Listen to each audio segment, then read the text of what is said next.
Bem, mais uma vez estamos aqui na nossa terceira temporada desse Uma Graça de Podcast. Inicialmente, eu quero agradecer a todos aqueles que estão nos assistindo, essa gente de bom gosto que assiste Uma Graça de Podcast, não esquecendo de dar o joinha, compartilhar o episódio. Se não tiver inscrito, se inscrevam, para que ajude esse projeto de ensino, né? E nós estamos hoje aqui com uma convidada especialíssima, nossa querida Virgínia Spinacé, que a gente já está com ela na lista desde a primeira temporada, e agora que conseguimos um espaço nessa agenda poderosa dela, para que ela pudesse participar. Então, como ela sabe, ela já foi informada, e todos vocês também, aqui nesse Uma Graça de Podcast, a gente não apresenta o convidado ou a convidada. A gente deixa que a própria convidada se apresente. Então, Virgínia, mais uma vez, muito obrigado por ter aceito o nosso convite e sinta-se à vontade para se apresentar, apesar de ser uma pessoa muito conhecida, mas tem muitos que ainda não se conhecem dessa nova geração. Então, muito obrigado, Virgínia. Oh, Padinha, que prazer imenso, né? Muito bom estar aqui com você, um querido de muitos anos. Como eu falei, você manda e a gente obedece. Então, para quem não me conhece, com certeza deve ter muita gente que não me conhece, lógico, né? Eu sou Virgínia Spinacé. Eu nasci numa cidade chamada Santa Teresa, no Espírito Santo. É a primeira cidade fundada por imigrantes italianos no Brasil. Então, minha família é toda de origem italiana, inclusive, recentemente consegui a cidadania italiana.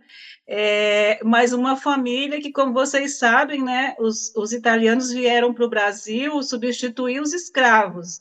Então, uma família muito humilde, todas as duas famílias, de trabalhadores da roça, da enxada, do cultivo do café. Então, meus pais sempre trabalharam muito, muito duro. Nessa cidade, eu fiquei até os 4 anos de idade só, e de lá a gente foi morar em Vitória, não, né? Para quem conhece o Espírito Santo, Vitória e Vila Velha são duas cidades coladas, né? E a gente foi morar no município de Vila Velha, e lá eu permaneci até os 18, 19 anos, né? E aí, depois a gente vai ter oportunidade de falar mais durante a conversa, mas quando eu fiz vestibular, passei para o curso de comunicação social. Eu comecei a fazer o curso na UFES, né, lá no Espírito Santo, e nessa época eu conheci a FEBARRAE e me ofereci para sair como pioneira, e foi quando eu vim morar em Recife, em Pernambuco, com 19 anos. E de lá eu continuei, eu consegui transferir a faculdade, as portas que Deus vai abrindo quando a gente toma uma decisão muito importante. E na faculdade eu conheci o meu atual marido. E a gente estudou junto, decidimos casar. E aí a ideia era continuar em Recife, mas por conta do falecimento do pai dele, a gente veio morar numa cidade bem pequenininha, no interior de Pernambuco, a cidade natal dele, chamada Capoeiras. E lá eu fiquei, né, durante 9 anos. Lá eu trabalhei nos Correios, né? Nesse tempo todo. Depois de 9 anos, eu tive 2 filhos, Augusto e Heloísa, e aí de lá eu saí para vir morar na cidade que fica a 25 quilômetros de Capoeiras, que é Garanhuns, Pernambuco, né? Que é uma cidade que essa cidade é mais conhecida, né, de muitos. E aqui, né, eu vim trabalhar numa empresa multinacional. Depois eu tive a oportunidade de ir morar no sul de Minas através dessa empresa. Nessa época eu fui para Pouso Alegre, que é sul de Minas Gerais, fiquei 4 anos lá. No retorno, já aposentada, mas sem querer parar. Então, eu fui morar em Maceió.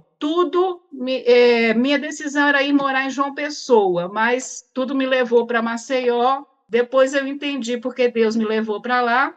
A gente pode falar sobre isso mais tarde. E fiquei em Maceió 3 anos. Foi quando aí eu vi que eu tinha que juntar minha família de novo, porque nesse tempo meu marido ficou aqui. A gente se via aqui em Garanhuns, que eu estou falando, né? É. A gente se via de 4 em 4 meses, e aí eu e meus filhos. E aí minha filha resolveu fazer meu caminho de volta e foi morar em Vitória. Então, estava eu em Maceió com meu filho, meu marido aqui em Garanhuns, minha filha em Vitória. Não tinha nem dinheiro que aguentasse, nem estrutura familiar, né? Então, mais uma vez, Deus abriu as portas, teve um concurso para uma instituição de ensino superior aqui em Garanhuns, eu fiz o concurso e passei, e aí eu voltei, retornei para Garanhuns em 2009, e estou, né, até hoje, comecei uma nova carreira como professora, e estou até hoje nessa instituição e morando em Garanhuns, por enquanto. Muito bem, mas É, você está dando uma voada, você não está andando, você não está caminhando na sua vida, você está voando. Vamos voltar lá em Vitória, em Vila Velha, e você aham. falar do nome. Quem é o seu pai? Quem é a sua mãe? Você tem irmãos? Tenho. Nossa, meu pai é Lídio Espinacé, que não está mais entre nós. Minha mãe é conhecida como Dona Isaura. Meus irmãos são Tereza Espinacé e Marcos Espinacé. Isso. E Família assim, toda por Bahá'í, muito né, Virgínia? família toda Bahá'í, e mais aí entra o pioneirismo, né? Eles se tornaram Bahá'ís através de mim. Eu fui a primeira a conhecer a fé, e através de mim que eles se tornaram Bahá'ís. Fala Então, um pouquinho dessa fase, porque é muito interessante. Você já revelou aí que não nasceu em família Bahá'í, logo que você é a primeira Bahá'í da família. Conta essa experiência, porque nós estamos refazendo o caminhar de uma pioneira de muitos anos. Você é pioneira, para não revelar a sua idade, mas é mais de 40 anos. Então, muito pouquinho mais. né? Então conta um pouquinho dessa passagem. Como é que você conheceu a fé Bahá'í? Como é que você introduziu a fé Bahá'í na sua família? Família de italianos, gente muito católica. O Papa é assim com os italianos. Então, quer dizer, como é que foi essa história? Essa história é longa, né? Não Vamos tem lá. importância, nós temos tempo. Meu pai e minha mãe sempre foram muito ligados à Igreja Católica. Tem umas denominações antigas, que eu nem sei se hoje em dia elas existem ainda, mas eles eram. Meu pai era congregado mariano, né? Era uma organização dentro da Igreja Católica, É uma e minha mãe irmandade. era. Exato. E minha mãe era filha de Maria também. Em Santa Teresa tinha um colégio de freiras, né? Minha mãe fazia algumas coisas para as freiras, então eles eram muito, muito católicos, sempre foram. Meu pai construiu igrejas, né? Ajudou a construir igrejas. E aí, já, né, na minha adolescência, assim, eu estudei em colégio de freira também, lá em Vila Velha. Assim, eu sempre fui uma buscadora, né? Isso daí eu tenho consciência hoje. Antes eu não tinha, lógico, né? Sim. Mas eu falava assim, que eu queria eu fui a tudo que você pode imaginar. Eu só nunca fui a Centro Espírita e a Umbanda, mas eu fui à Igreja Batista, Presbiteriana, Adventista, a Budismo, a Seishonoye, Hare Krishna, tudo isso daí eu sempre falava assim, tem que ter alguma coisa que eu me identifique, porque meus pais obrigavam a gente a ir para a missa. Uhum. E eu não me conformava, né, na minha adolescência rebelde, de que eu chegava na missa, ouvia o que estava sendo falado lá, voltava para casa e não fazia nada. E aí, o que aconteceu? Na escola onde eu estudava, na escola de freiras, tinha aula de educação religiosa. E aí eu falava sempre, perguntava aos professores muitas coisas. E eu tive um professor que nunca mais eu tive notícias dele, professor Vicente, E professor Vicente falava que Cristo ia voltar e que Cristo ia voltar como um ladrão na noite e que nem todos iam perceber, né? E que ia ter festa na sua rua quando ele voltasse. Isso me intrigava muito e eu falava, eu quero saber dessa volta. Não é possível que eu vou ficar fora disso, né? E aí, um belo dia, né, a gente tinha um costume, meu pai tinha um costume de comprar o jornal de domingo, sempre. Jornal, né, impresso naquela época, né, Sim. faz tempo, não tinha nada disso que a gente tem hoje. E aí, ele, num jornal de domingo que eu lia todo, o que me aparece? Uma entrevista com Dona Giti Milani, que falava sobre a fé Bahá'í. Eu simplesmente enlouqueci. Cada coisa que eu lia, eu falava, eu quero, cada coisa que eu lia, eu vou, cada coisa é isso que eu procuro, cada coisa endoidei mesmo. E assim, muito tímida, eu sempre fui muito tímida, eu falava, como é que eu vou? Né? Como é que eu vou? Tinha lá um endereço, mas era o endereço de uma casa naquela época, né?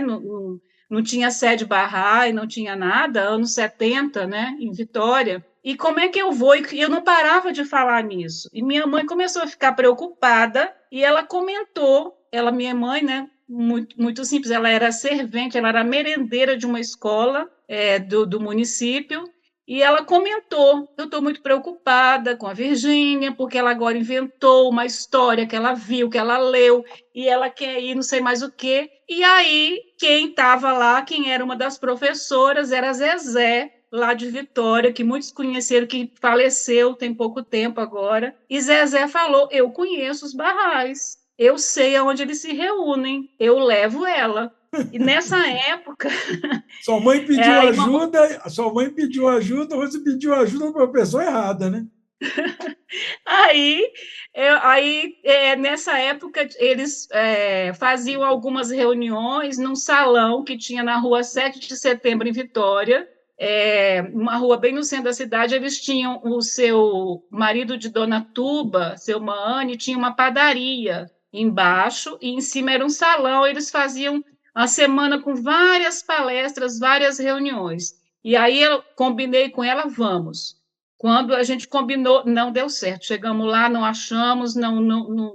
Aí, quando foi no outro dia, a gente conseguiu, aí ela foi comigo. E aí, o que acontece?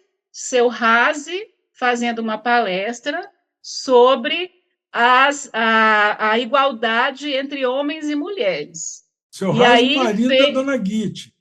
seu Razi, marido de Dona Guite, irmão de Dona Tuba, né? Esses são Isso. muito conhecidos no mundo Bahá'í, no Brasil. É. E Dona Tuba e Dona Guide ainda estão entre nós, graças a Deus, né? E os filhos de seu Razi e Dona Guide, Feize e Peyman, que também são muito conhecidos, principalmente Feize no Brasil, que é membro da nossa Assembleia Nacional. E Feize tinha entre 6, 7 anos, me sai de lá de trás, levanta e fala, né? A humanidade é como uma asa, como um pássaro, onde uma asa é o homem, a outra é a mulher, e que eles têm que voar juntos, e aquela frase famosa. E eu fiquei, meu Deus do céu, aonde eu vim parar? Que coisa linda! Como é que uma criança dessa idade já tem esse conhecimento? E assim, por mim, eu tinha, né, falado ali, né?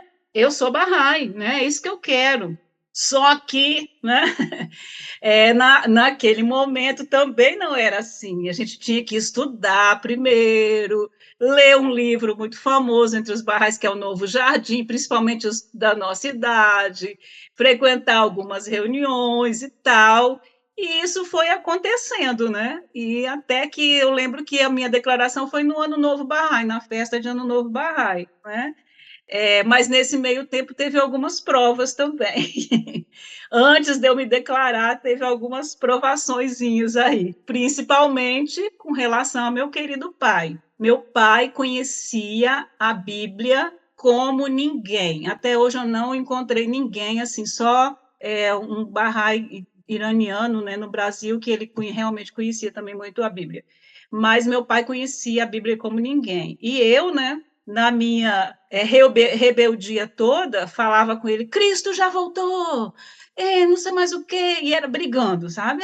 Porque vai barrar isso. Meu pai começou a ficar apavorado. Um dia ele correu atrás de mim com um cinto, quando eu falei que Cristo tinha voltado. Ele achou uma coisa absurda que eu estava falando e ele ficava muito preocupado com aonde, que era isso que eu estava me envolvendo. Inclusive, eu lembro que teve Zezé, querida, não era Bahá'í, eu me declarei antes dela. Ela fez uma reunião na casa dela quando ela completou 30 anos, e nessa reunião ela se declarou. E meu pai foi escondido nessa reunião. Ficou ouvindo da janela o que estava sendo falado ali. E aí eu deixava também folheto, deixava uma coisa, deixava outra, né?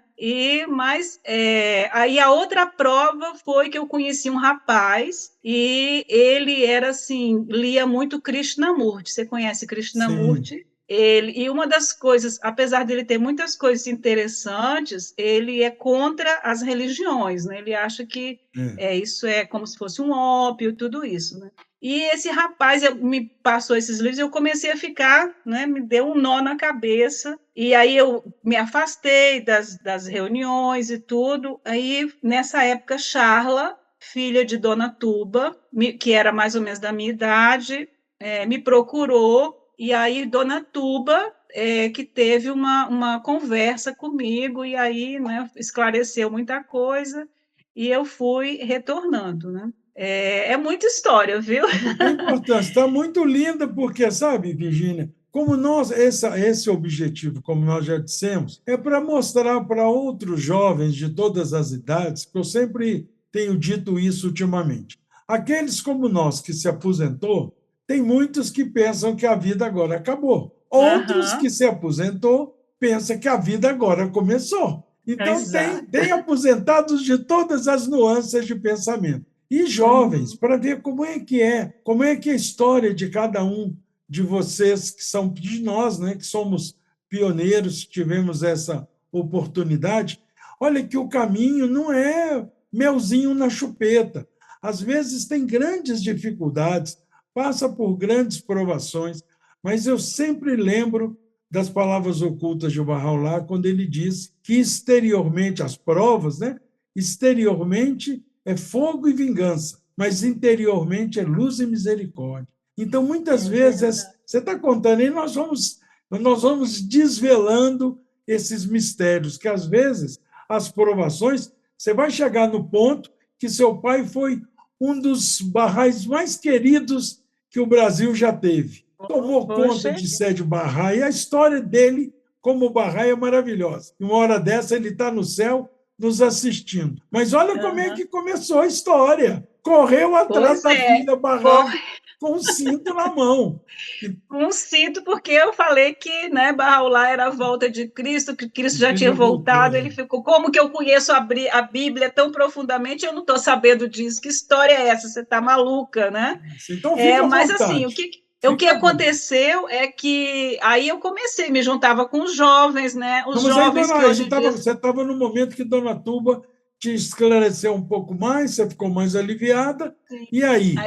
E Aí aí você eu retornou. participava de tudo, né? Eu participava de tudo. A gente tinha os jovens daquela época eram muito ativos, né? A gente tinha os jovens que hoje são todos avós, né? Então tinha Rosana, Ludiar, Paulo Perim, Saíde, Saed, de Dona Tuba, Charla, muitos jovens assim lá em Vitória, né? A gente fazia muita coisa junto. E aí tinha, naquelas épocas, os comitês de juventude, e eu sempre tive uma atração muito grande pelo Nordeste. Eu era muito inquieta, né? Não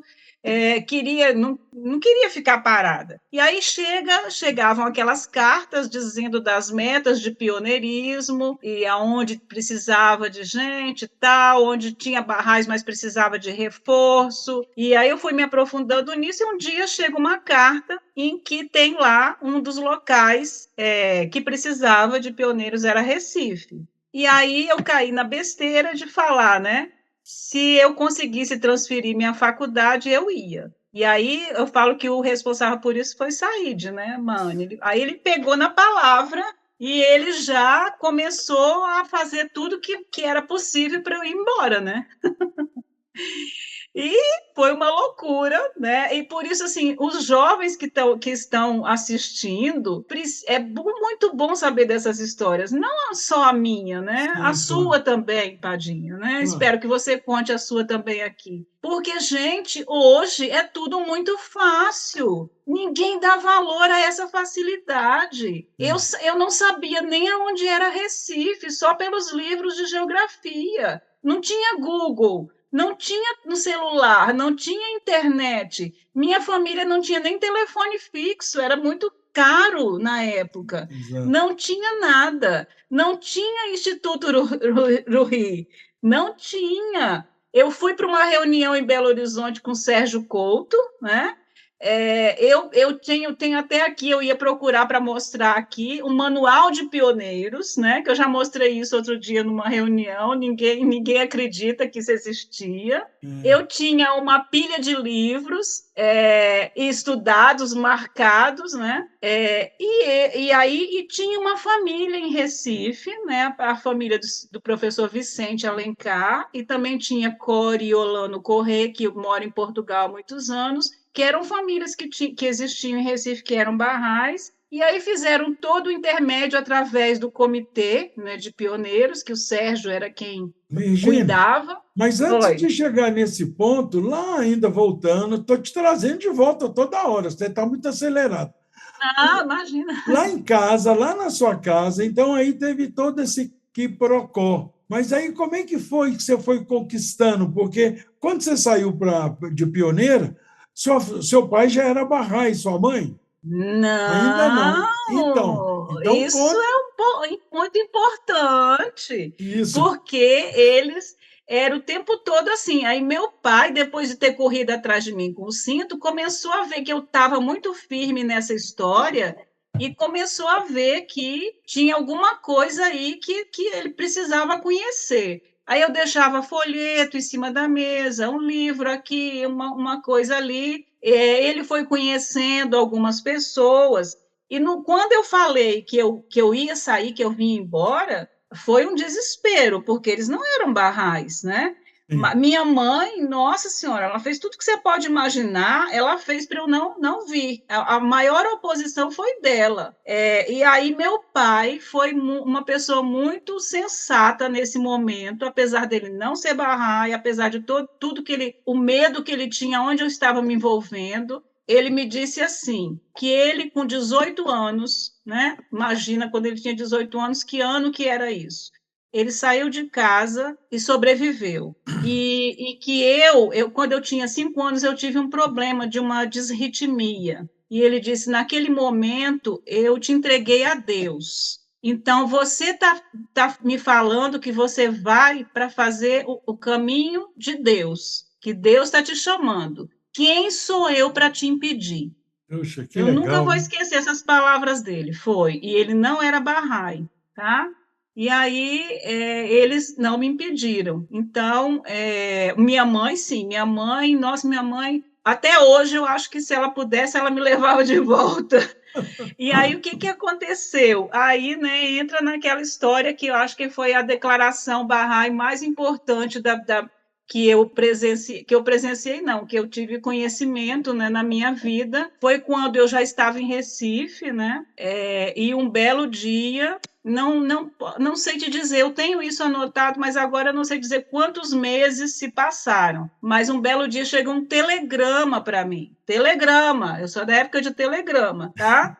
Porque Tem jovem aqui que está nos vendo e não sabe o que que é isso. eu tenho guardado isso daí. Eu devia ter separado que eu mostrava aqui, né? Eu tenho guardado isso, um telegrama de dona Git, mandando me dizer que meu pai tinha se declarado Bahá'í. Nossa E Senhora. aí, em seguida, depois de alguns dias, minha mãe também. E aí, o que acontece, né? Aí, eu sempre participei muito de muitas coisas da fé, muitos encontros, convenções, tudo isso, né? Eu fiz parte da Assembleia em Recife, onde eu morei, eu fiz parte da Assembleia. E aí, o que acontece? Nessa época, a sede Bahá'í, que antes chamava de Jardim Colorado, agora é Vila Velha, uma casa, eles queriam colocar uma pessoa lá para tomar conta, e, né, para poder movimentar mais e tudo. E aí convidaram meu pai e minha mãe para ir tomar conta da sede Bahá'í. Eu não autorizei. Eu sabia o desafio que era, porque a queridíssima e amada Solange, nessa época, tomava conta da sede Bahá'í de Recife, Solange Aurora, e eu via como eram os desafios, mas não teve quem impedisse. Meu pai e minha mãe foram morar na sede Bahá'í de Jardim Colorado, que hoje é Vila Velha. Eles reconstruíram a sede, foi a doação deles, né? Meu pai, infelizmente, faleceu de uma queda que ele levou durante uma reforma da sede. No E minha telhado. mãe até hoje está lá, né? Minha mãe até hoje vive nessa sede Bahá'í, que está lá viva, firme e forte, E porque minha mãe esse mora lá. acidente que seu pai sofreu foi porque ele estava ajudando a reformar o telhado, consertar o telhado. E caiu Exatamente. Os médicos acham que ele teve uma vertigem. Era muito calor, 11 horas da manhã, e ele estava na escada, não tinha para que ele estar lá, né? Mas ele estava e ele caiu mesmo assim, com essa parte da cabeça para trás. Por isso que eles acham que é uma vertigem, porque se ele tivesse escorregado, ele tinha tentado se segurar, né? É. Mas né, foi a hora dele. Sobre papai, era assim, eu era Virgínia, né? Então, qualquer pessoa da minha família era a irmã de Virgínia, o irmão de Virgínia, o pai de Virgínia. Mas só que a coisa mudou, porque meu pai foi um dos maiores instrutores viajantes que a FEBARRA já teve no Brasil, eu não estou mentindo, viajou pelo Amazonas, viajou por tudo quanto é canto que você pode imaginar. Ninguém passou por meu pai que não soubesse da fé, né? Seu Lídio, Inclusive, Virgínia. Johnny Silva, ele conheceu, viajou muito com Peyman, né? Viajou com ele, então, Nossa, e aí eu passei a ser a filha do seu Lídio. isso. Deixa eu te contar um episódio que eu passei com seu pai em Manaus. Ia ter uma escola de verão, depois uma conferência e tal, e ele foi para lá, inclusive Peyman também foi. Eles viajavam muito juntos, Peyman e seu pai. Juntos, muito, muito. Então, eu estava de pioneiro em Manaus, e nessa conferência ia ter palestra, Sérgio ia lá, Dona Tuba, eram os convidados especiais. E nós íamos fazer uma grande conferência num ginásio chamado René Monteiro. E esse ginásio, a capacidade lá para mais de 10.000 pessoas, e a gente estava divulgando em Manaus, estava saindo na rádio, jornal, televisão, e a Assembleia Local fez cartazes bonitos, divulgando a conferência, e nós fomos, seu pai, Peyman e eu, colar os cartazes nos ônibus. E aí um encarregado lá, evangélico, o cara não autorizou.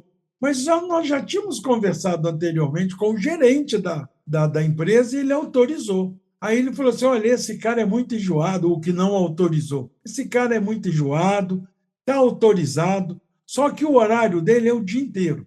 Se vocês chegarem aqui antes de abrir a garagem, que era 6 horas da manhã, e colar os cartazes, ele respeita. Ele não vai tirar os cartazes dos ônibus. E a gente ia colar os cartazes naquele vidro que fica atrás do motorista. Lá foi seu Lídio, Peyman e eu colar os cartazes 4 horas da manhã. Os ônibus que rodavam de madrugada chegavam na garagem e a gente colava os cartazes. De modo que, quando o encarregado chegou às 6 horas da manhã, nós já tínhamos ido embora e estava com os ônibus todos na garagem, com os cartazes anunciando a palestra no René Monteiro. Então, seu pai era assim, e era um cara de luta, né? Não era um instrutor que fazia corpo mole. Tem outras histórias com ele, mas essa me veio na cabeça. Mas ele, assim, a gente achou recentemente, mexendo em coisas em casa, a gente reservou lá os cadernos que ele fazia, os relatórios, tem muita coisa guardada lá, os livros dele todos anotados, todos marcados. achei carta dele, eu tenho cartas dele, né, que ele mandava e me dando força, né, quer dizer, a coisa virou de uma forma que é impressionante, É. né? Uma outra declaração bem interessante também foi minha irmã, né? Porque meu pai e minha mãe tiveram que ter todo esse convencimento, porque, assim, né, explicar, e teve que eu vir embora, teve tudo isso aí, mas minha irmã estava nesse meio aí, e ela frequentava as coisas barrais, tudo isso, mas nunca aconteceu uma declaração formal de assinar cartão. E aí, né, em 77, naquela conferência na Bahia, de repente, na porta do teatro, e aí estavam lá pegando as credenciais, minha irmã lá, eu estava aqui, a gente se encontrou, nós nos encontramos todos lá, né? Fazia muito tempo que eu não via, e a gente se encontrou lá nessa conferência. Aí criou aquele clima na porta, aí minha irmã perguntou o que foi. Disse, não, você não é Bahá'í, não tem o cartão. Ela fez, mas eu sou. Aí, assim, mas falta o quê? Falta assinar o cartão. Então, me dê o cartão, eu assino. Ela se declarou na porta Do da teatro. conferência, né? Do E Teatro o Castro Alto. Marcos, e o Marcos, meu irmão, ele era muito criança ainda, né? Eu saí de lá, ele tinha 11 anos, e aí, lógico que quando ele fez, ele se declarou. Então, assim, para dizer, essa questão do pioneirismo, né? Teve uma dinâmica uma vez que fizeram, que a gente pensasse na palavra que definia a sua vida. Já pensou nisso? Aí eu fiquei pensando, qual é a palavra que define a minha vida? A palavra que define a minha vida é pioneirismo, é início. Porque, assim, por mais que hoje eu falo assim, eu não sou Bahá'í afastada, eu sou Bahá'í isolada, Não, diferente, mas é bem diferente. Porque, assim, a proporção que a minha declaração, o meu encontro com a fé Bahá'í, o que ela proporcionou é imensurável. sim. Os filhos deles casaram, os maridos, as esposas. Meu irmão casou pela segunda vez, a mulher, o filho. Então, quer dizer, só nesse meio, a quantidade de pessoas que conheceu a fé, que se declarou, que trabalha, que serve, é uma coisa impressionante. É, Então, assim, a facilidade que existe hoje, você não precisa colar cartaz em ônibus, basta claro. você botar uma notícia no Instagram, basta Isso. você mandar pelos grupos de WhatsApp. É. A facilidade de viajar, né? Quantos dias eu tive que viajar para chegar em Recife, Sabe, né? Virginia, eu sempre, quando a gente está relembrando esses episódios das nossas vidas, principalmente das vidas de pessoas da nossa geração, eu sempre lembro daquelas palavras do Guardião, quando ele fala que só existe dois tipos de Bahá'ís. Um, cujo nome da religião dele é Bahá'í, e a outra é que a vida dele é Bahá'í. Então, eu acho que essa vida, olha só a vida nossa, graças a Deus, toda a nossa vida é pautada nos ensinamentos de Bahá'u'lláh. A gente não está longe de ser, você não, muito melhor do que eu, mas eu estou longe de ser um Bahá'í exemplar. Mas a gente passa a Nem eu vida da gente fazendo esforço para ser. tentando. Né? E eu acho que sempre eu digo, o Guardião também disse, escreveu uma vez, que a melhor forma de se educar alguém é através do exemplo. Eu não canso de Uhum. falar isso, porque eu fico cada vez mais convencido, sabe? É através do exemplo. Aí eu li um educador da Idade Média, ele falava alguma coisa dentro dessa mesma linha, era um pedagogo, né? Ele, dentro dessa mesma linha de raciocínio, ele falava que, tentando não descontextualizar, mas ele falava que alguém disse que o exemplo é a melhor forma de se educar alguém, mas que ele não concordava, que o exemplo não era a melhor forma de se educar alguém. O exemplo era a única forma de se educar alguém. Olha, Então, é como se ele concordo. tivesse ido até além do que o Guardião falou. Né? O Guardião falou que é a melhor forma. Esse educador falava que era a única forma. E, de fato, é. Porque, por exemplo, se não fosse toda a sua tenacidade, se não fosse toda a sua determinação, eu acho que a sua família, você tinha se sucumbido. Você ia falar, tudo bem, pai, Cristo não voltou mesmo, senhor tem razão, e seguir a vida. Então, eu acho que essa geração de hoje tem que, às vezes, como nós, como nós. Eu lembro que minha mãe, quando saiu máquina de escrever elétrica, minha mãe, o sonho dela era comprar uma máquina de escrever elétrica, porque ela tinha máquina de escrever manual em casa e trabalhava, ela trazia serviço do tribunal para casa para trabalhar em casa. Então, o sonho dela era a máquina elétrica. Então, essa máquina elétrica era para acelerar o trabalho. Hoje, imagina, a gente tem um celular na mão, os meninos ficam fazendo assim com o dedinho, Pois é. mas, de alguma maneira, a gente tem que refletir sobre o nosso comportamento, o nosso papel na vida, né? Você falou aí, qual é a palavra que te define, né? É pioneirismo, porque sua vida toda foi essa, pautada em servir a causa, né? Mas aí essa maravilha, sua família se tornou Bahá'í, você já estava em Recife, e aí? E aí, né? Vamos lá. Em Recife eu passei muitos anos, passei quase 7 anos, né? Foram muitos desafios. Eu tive o privilégio de participar da época em que se fazia ensino em massa, né? Ensino em massa raiz. Aquele ensino, inclusive o Kim, né, foi uma das pessoas que a gente ensinou junto, então a gente fazia isso, ia para o Cabo, ia para... E vocês participaram disso também, né? Você, o Gabriel. Cabo E é a uma gente... cidade do interior de Pernambuco, perto de Recife. Grande Recife, Grande bem Recife. próximo de Recife, E hoje, assim, a Grande Recife desenvolveu muito, e aí foram muitos desafios, né? A sede Bahá'í, muita gente a família Granfar veio para o Brasil se estabelecer em Recife, muita gente que não sabia português, mas que estava disposto a trabalhar pela fé, a servir a fé. Então, foi muito aprendizado, muitos desafios. E aí eu queria falar uma coisa uma coisa muito incrível que aconteceu no campo do ensino, né? Eu lembro sempre que falava assim, vamos sair de pioneiros, que daqui a pouco não vai ter mais esse privilégio.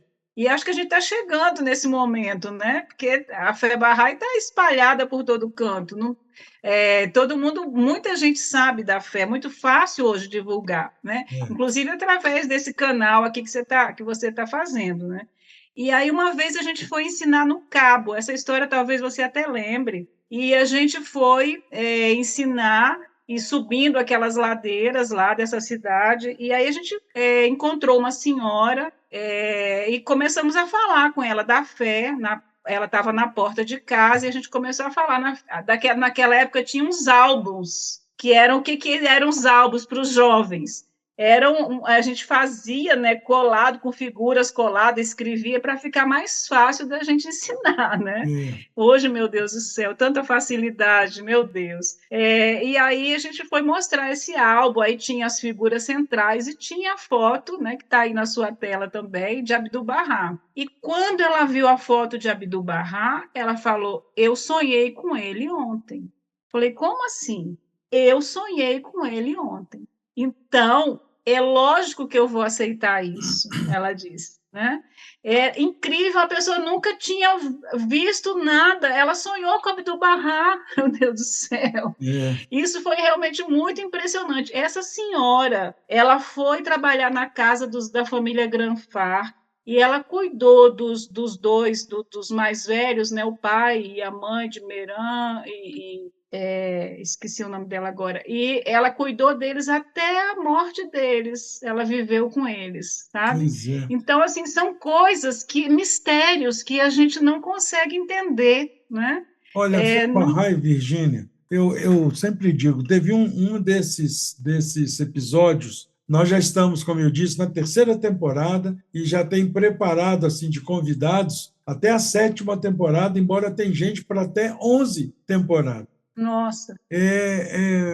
E vai ficar muita gente, infelizmente, sem a gente poder bater um papo assim. Mas essa história de alguém que nunca ouviu falar da fé, quando a gente mostrava, porque o que era esse álbum que você relembrou? Era naquele álbum que é como se fosse o passo a passo dos 12 princípios da fé. Quem era o Isso. Bab, como é que surgiu a fé Bahá'í, né? Quem era Bahá'u'lláh, que no falecimento de Bahá'u'lláh deixou Abdu'l-Bahá como centro da sua aliança hoje, né? Que era o centro do seu convênio. Do E o convênio, que Bahá'u'lláh ensinou, aqueles princípios, aqueles...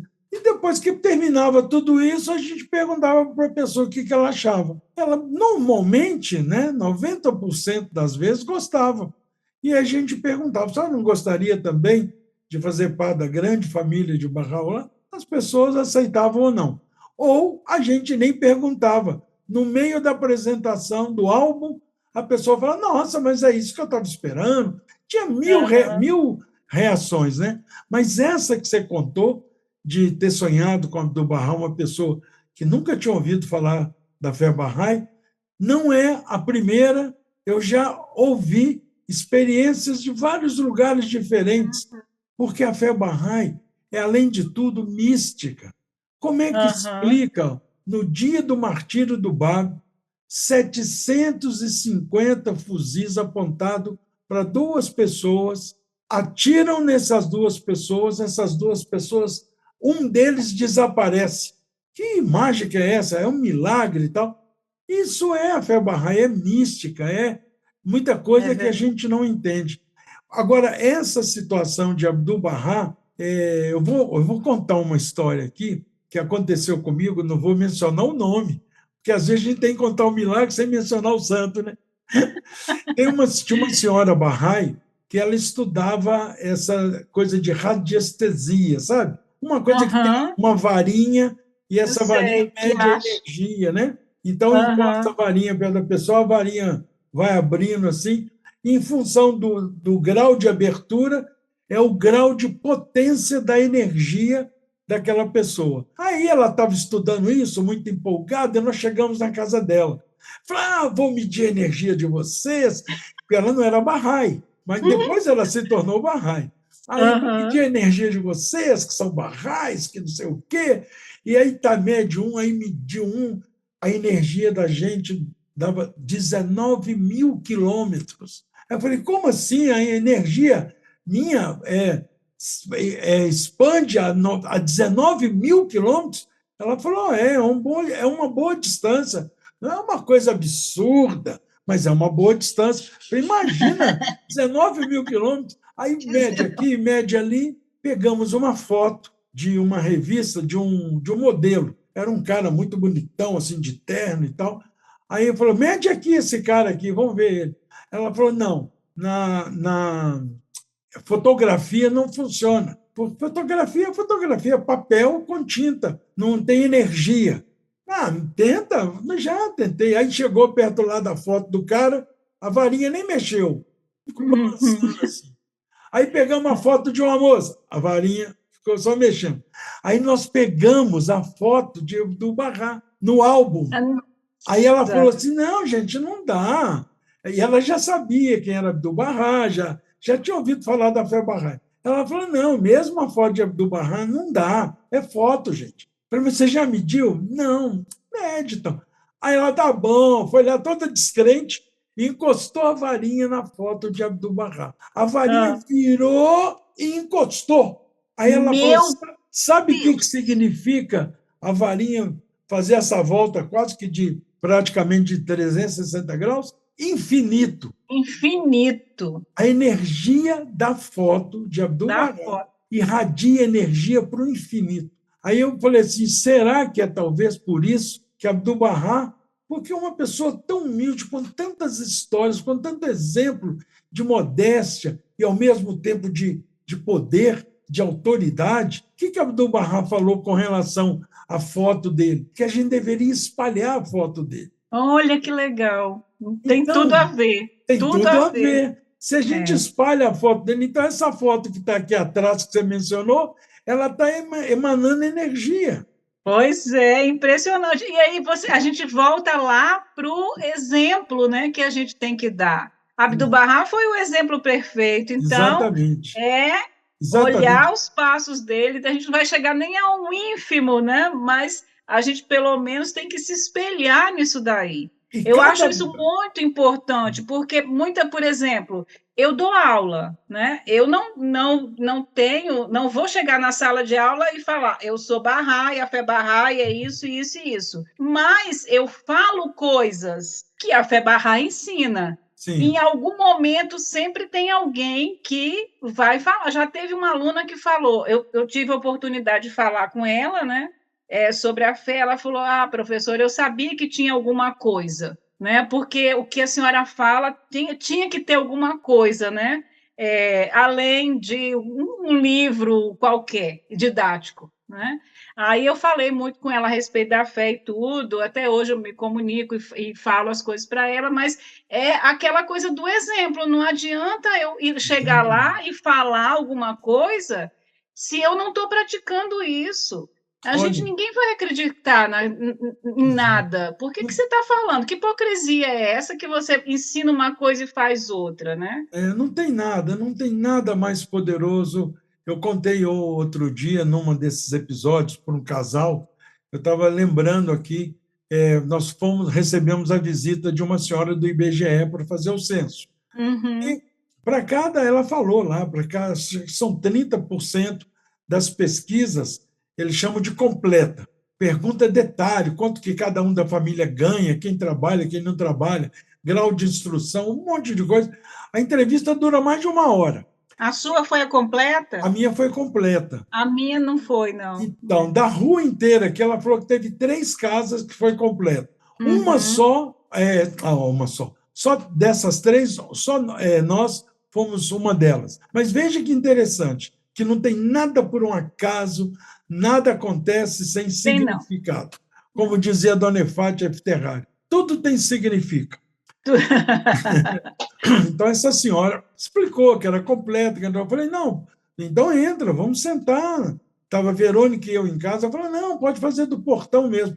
Eu falei, não, por favor, vai demorar um pouquinho. A mulher entrou.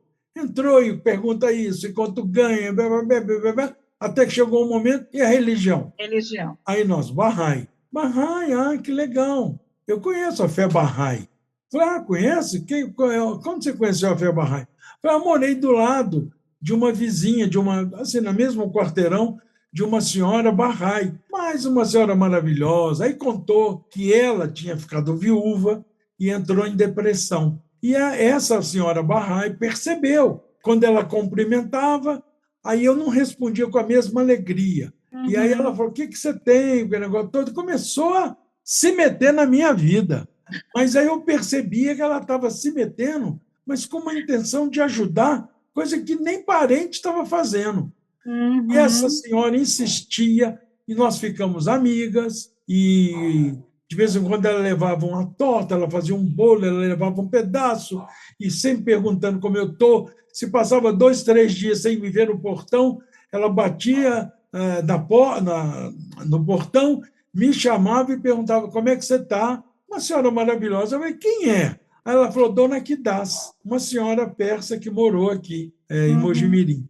Aí, Dona Kidas tinha ido para os Estados Unidos, passou uma temporada lá para conseguir o green card nos Estados Unidos, na casa da filha. E depois, mas voltou muito doente. E ela voltou e alguns meses depois que ela tinha voltado, morreu. Ela Morreu. faleceu. E essa Uhum. vizinha, essa senhora do IBGE, que estava contando, não sabia que ela tinha morrido.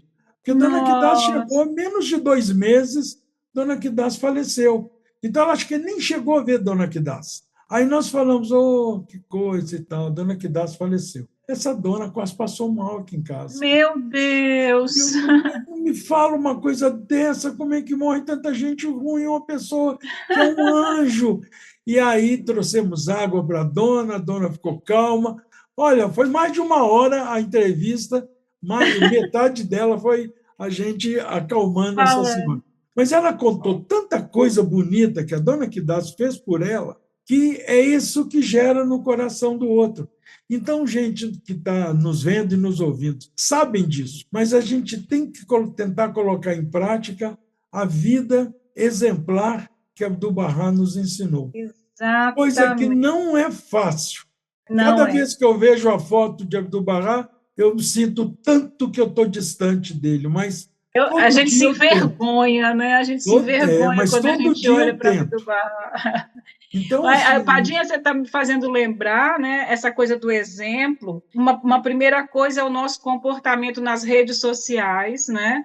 Que a gente precisa ter um cuidado muito grande, porque a gente acha que tem que mostrar uma coisa que a gente não é, e isso daí também tem uma repercussão muito grande, muito impactante.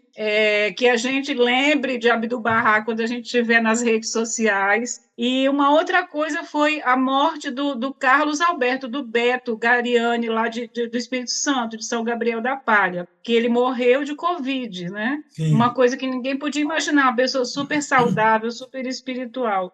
E, assim, o exemplo do Beto é assim, uma coisa impressionante. A cidade parou para homenagear o Beto no o funeral dele, mesmo com Covid, todo mundo nos carros, todo mundo de máscara, teve aquele enterro horrível de não pode abrir nada, não pode ninguém se aproximar. Eu assisti, né, sim. o funeral, e os depoimentos de pessoas, não eram os barrais, não, da cidade inteira de São Gabriel da Palha, de quem era o Beto, do trabalho que ele fez na cidade, do exemplo de vida dele. Então, minha gente, a gente tem que pensar que legado que a gente quer deixar. A gente está aí Exatamente.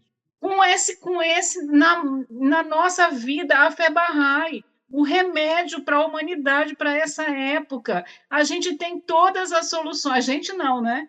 Baha'u'lláh deixou todas as soluções para esse mundo louco que a gente está vivendo. Mas E nós somos qual os é veículos, né, Virginia? os veículos e como a gente tem que fazer isso circular? Como que a gente vai fazer isso circular? A gente está com tudo na mão. Então, assim, jovens, eu não vou dizer que eu já passei da idade, né, Badinho? Vamos Sim, dizer não, isso, né? nós. Inclusive, estou começando um desafio imenso agora, né? Com quase Eu vou te 66. dizer por que nós somos jovens ainda, depois eu falo. E aí, gente, vocês jovens têm tudo nas mãos, todo o conhecimento. Esse instituto que ele veio é uma coisa fantástica. É um modelo de uma metodologia de aprendizado impressionante. Vamos estudar, vamos fazer os livros todos. A pandemia, para mim, foi uma bênção. Eu consegui fazer até o livro 9, que eu tinha feito, não tinha feito todos os livros. E aí pude, de forma remota, fazer isso, participar de várias festas de 19 dias. Mas, meu Deus, minha gente, É, a juventude está aí, toda energia, todo o gás, todos os recursos que a gente não tinha. Eu saí de casa, a única coisa que eu levei foi uma sacola de livro Bahá'í, né, e poucas roupas. Fui morar na casa de uma família que eu nunca tinha visto na vida. Um lugar desconhecido, cultura diferente. Hoje é. não tem mais isso, a cultura ela é universal, todo mundo sabe os Hoje, termos, hoje a gente né? pega, eu falo com Verônica, meu Deus, a gente pega hoje. Claro que na época que nós éramos, em termos cronológicos, com menos idade que temos hoje, o pessoal daquela época também falava que na época deles era muito Uhum, difícil, que na é, nossa época era muito fácil. Hoje vocês uhum. têm máquina de escrever. Na época a gente tinha que escrever tudo à mão. Então eu falei com o Verônica, hoje a gente aperta um botãozinho assim, porque eu não estou com o celular aqui perto, para não atrapalhar a nossa conversa. Mas você aperta um botãozinho e pergunta para o Google. Qualquer coisa que você pergunta, o desgramado responde. Imagina, a gente tinha dicionário dessa grossura, desse tamanhozão pesado, às vezes 3 volumes de dicionário para procurar o significado da palavra. Mas Quando eu falo da minha viagem para Recife, aí às vezes eu conto, né, minha vida para os alunos, uma parte delas, que eles ficam muito curiosos. Aí eu falo, vocês sabem o que é Atlas? Era o que eu tinha para vir para Recife. Aí tem gente que não sabe nem o que é isso, Pois é, Padinha, pois é, mas, né? pois é, não sabe. Virgínia, você falou sobre a questão do exemplo, Agora passou tanta coisa quando você Do falou Beto. Atlas, quando você falou Atlas, passou tanta coisa na minha Oh, cabeça. meu Deus, Eu estava, não tem muitos anos, não. desculpa. Não, tudo bem. Não tem muitos anos, há poucos anos atrás, sei lá, 20 anos atrás, eu falei com meu sobrinho sobre o Telegrama. Aí ele perguntou para mim o que era telegrama, que ele nem sabia. Eu estava conversando sobre o assunto, sobre telegrama. Mas continua falando que eu quero abordar de uma forma mais objetiva, mas só para lembrar a questão da idade, como se mede?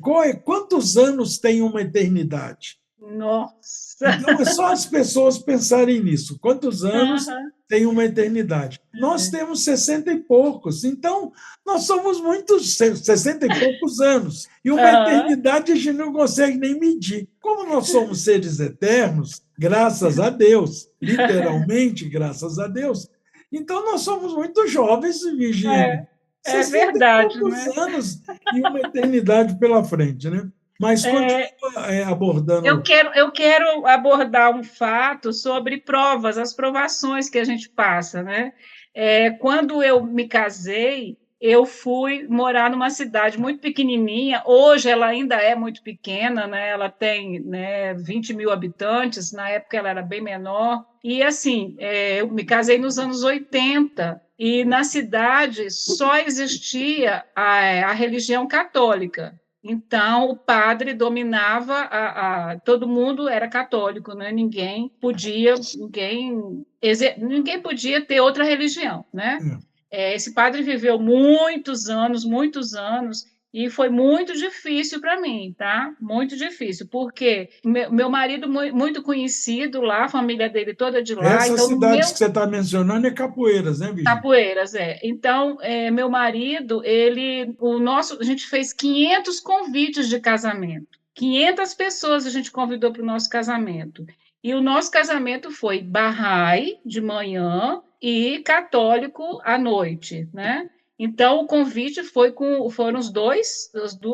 Então, todo mundo da cidade que recebeu o convite, a maioria era de lá, sabia da fé Bahá'í, né? Claro que não foram 500 pessoas no casamento, o casamento foi em Recife, e eles em Capoeiras, muita dificuldade, mas foi muita gente mesmo assim. Então, quando eu cheguei lá, eu era a estranha no ninho, né? Então, todo mundo sabia que, primeiro, uma pessoa, né, que ele foi casar com alguém de tão longe, de não sei o quê, onde ele achou essa daí. E aí, claro, que eu não podia pisar na igreja. Porque, por exemplo, se eu fosse na igreja num casamento, se eu fosse numa missa de sétimo dia, naquela época ainda tinha missa de alguém que morria, de corpo presente, parece que eles não fazem mais isso hoje. Se eu entrasse na igreja, o padre mudava o sermão dele imediatamente. Coisa. Para falar das outras religiões, dos falsos profetas, e eu tive que suportar tudo isso daí calada. E aí, como que eu fazia? Eu não podia. O que eu fazia nessa época? Nessa época, eu fui responsável para enviar os cursos de correspondência da FEBAI. Existiu isso, viu, gente? Né? Eu que mandava para o Brasil inteiro. As pessoas mandavam pedir informação e a gente mandava ou tinha uns cursos, né? Tinha que controlar, não mandava tudo de uma vez, mandava de tempos em tempos. Então, eu fazia esse trabalho lá, ainda mais que eu trabalhava no correio, aí dava um lucro ao correio também, uma coisa levava a outra, né? E aí, o que aconteceu? O que eu faço, né? Eu tenho que me comunicar com essas pessoas, tem que fazer Aí, uma época, foi morar uma pessoa lá, que ela era a esposa do gerente do Banco do Brasil. E aí, uma pessoa fantástica, que eu tenho contato com ela até hoje, e a gente ficou muito amigos, assim, vamos fazer um clube de mulheres. Aí foi sensacional, sabe? Foi sensacional, porque a gente fazia trabalho, a gente juntou algumas mulheres próximas, né? E a gente fazia trabalho voluntário, de dar cursos, de fazer filantropia e de tudo mais, e lógico que eu falava da fé, a gente fazia oração, e aí o padre, nesse meio tempo, inaugurou um centro cultural. Ele fez atrás da igreja, um centro cultural. E aí o que ele fez? Ele teve que abaixar a bola e ele convidou esse clube que ele chamava Clube da Amiga para tomar conta do centro cultural. Aí ele teve que, né, falar. E abriu a guarda. Abriu a guarda. Mas foram muitos anos para isso acontecer. Muito sofrimento, tá? Muito sofrimento de ver assim, meu Deus do céu, o que eu estou fazendo? né? Mas isso serve, Virgínia, de exemplo. Todas essas suas histórias maravilhosas começou dentro de casa, começou na sua família, né? Essa sua resistência. Isso ajuda os jovens de todas as idades, que vão sair de pioneiro. Você levantou um ponto que eu não queria mencionar naquela hora, para não interromper o seu raciocínio Uhum, aí. Mas quando você mencionou sobre o cuidado que temos que ter com as redes sociais. uhum. Essas redes sociais, só que o negócio é muito instantâneo e não É, mostramos a cara, não sabemos quem são, etc, etc. Mas isso serve para a vida nossa em geral. aham, Eu acho que nós, barrais, tudo que nós podemos, todos os cuidados que nós podemos e devemos tomar com o que a gente fala. Palavra falada não tem como recolher. não, Já, de jeito eu nenhum. falo que são duas palavrinhas, já era. Mesmo que eu, ai meu Deus, desculpa, não é bem isso que eu queria Não, já falar. falou, Já ficou. foi, já escreveu, esqueci, mandei para o grupo errado, já era, aquele grupo É. já viu e tal. Eu tenho que, acho que, tomar cuidado, principalmente nós brasileiros, vivendo nesse momento histórico que nós estamos vivendo, com essa polarização Hum, político-partidária. Se a gente precisamos debruçar nos textos barrais, nas recomendações de Abdu'l-Bahá, nas recomendações do Guardião, da Casa de Justiça, se a gente enveredar por esse caminho de querer dar opinião sobre quem hum, está certo, quem está errado, quem é o melhor, quem é o pior, o Guardião fala que a gente pode estar contribuindo para ajudar a destruir a fé Bahá'í. Então, exatamente. esse cuidado é um cuidado muito importante. Outro dia, eu mandei uma mensagem para um amigo que ele postou uma coisa que eu tenho, conhecendo ele, sei que a intenção dele, mas a intenção não resolve 100% da questão. Não. O que Uhum. resolve é o que a pessoa leu. Aí eu falo assim: olha, quando eu vou postar uma coisa, eu pergunto para mim mesmo: todo mundo pode ver isso? Porque quando eu posto alguma coisa que é só para a Virgínia, eu não devia postar, porque se é só para ela e se outro É. souber, né? Uhum. Então, temos que tomar muito cuidado, temos que Muito tomar cuidado.